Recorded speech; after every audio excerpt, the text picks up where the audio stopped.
anche prepagata. Ti aspettiamo online su radiolibertà.net. Sostieni la tua radio con il tuo contributo volontario. Radio Libertà. La tua radio. Diamo voce alla nostra gente.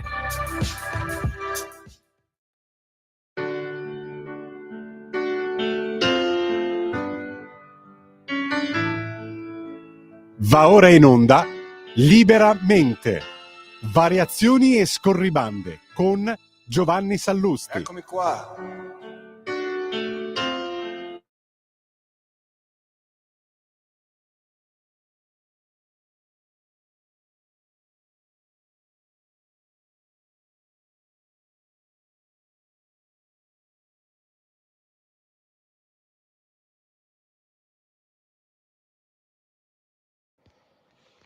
Buongiorno a tutti e bentornati a Liberamente, variazioni e scorribande qui su Radio Libertà. Allora, è una puntata particolarmente importante quella che si tiene domani? Ebbene, la risposta è sì, è una puntata particolarmente importante, perché è una manifestazione politica clou della Lega, che poi non è solo politica, è sociale, culturale, valoriale.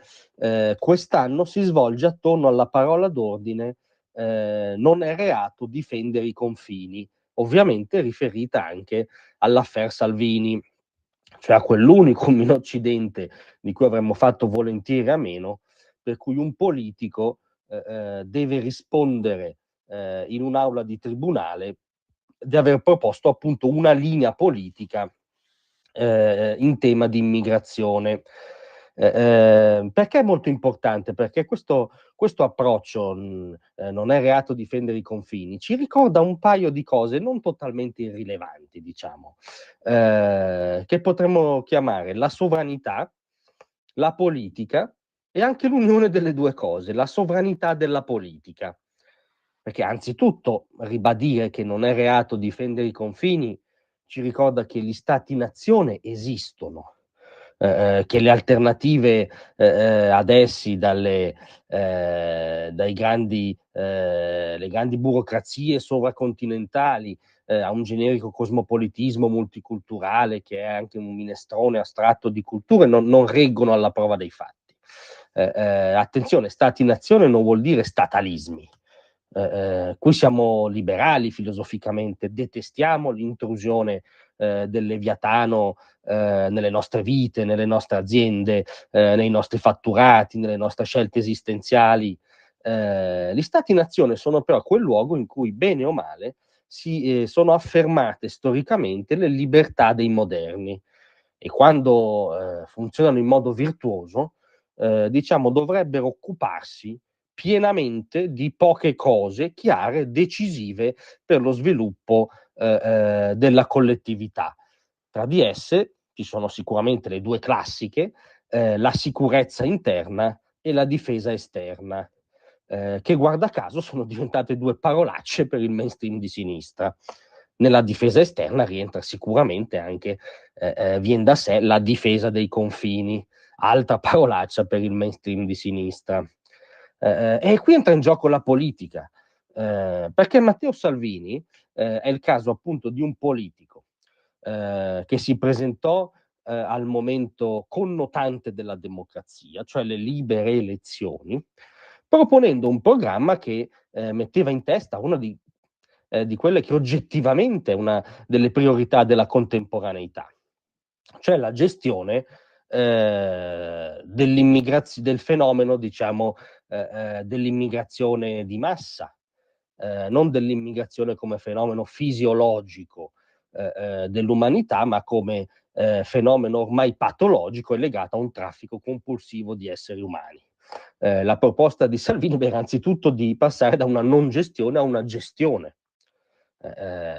cioè di interrompere questa anomalia bizzarra per cui l'Italia era la porta d'accesso sempre spalancata e il potenziale campo profughi d'Europa, e tornasse appunto a essere uno Stato-nazione che, tra le altre cose, avesse la sovranità anche sulla gestione dei propri confini. Su questo programma ha preso i voti, prese tanti voti, ebbe l'incarico di ministro dell'interno e guarda un po' applicò esattamente quel programma che aveva proposto e su cui aveva ricevuto il mandato popolare. E qui entra l'unione dei due termini, cioè la sovranità della politica. Stiamo assistendo in questi mesi, in questi anni in cui sono nati processi come Open Arms, all'ennesima indebita, anomala in uno Stato-nazione liberale, irruzione del potere o dell'ordine giudiziario nel potere politico, sottraendogli la propria caratteristica principale, che è appunto la sovranità, la facoltà decisionale di incidere, di realizzare i progetti che siano appunto sottoposti al libero dibattito, al libero voto popolare. Questa ipertrofia del potere giudiziario, che in Italia è una lunga storia, ovviamente parte da Mani Pulite, nel caso Open Arms arriva proprio al suo acme finale.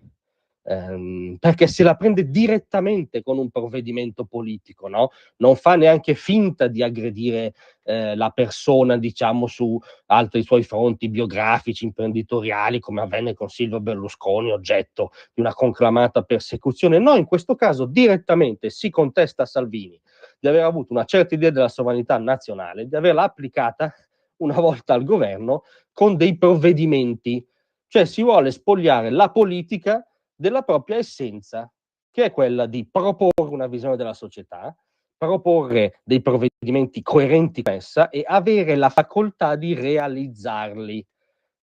Questo è in gioco col processo Open Arms e dovrebbe interessare tutti i liberali degni di questo nome, tutti coloro che sono affezionati a quell'altro dettaglio che è la separazione dei poteri, tutti quelli che non vogliono che i destini dello Stato-nazione, che le scelte chiave, che appunto le visioni di società e di mondo siano oggetto di dibattimenti processuali. Abbiamo visto la scena surreale in cui la ringa del PM e dell'accusa è stata sostituita da un comizio a tutti gli effetti, cioè si è trascinata la politica in un'aula per spogliarla della propria autonomia e di nuovo della propria sovranità.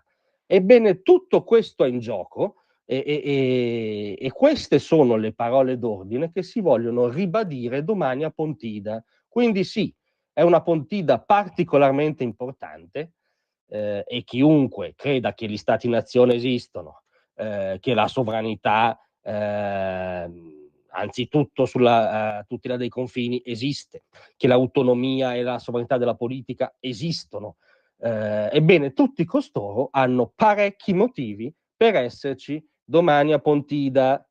Grazie a tutti, a lunedì.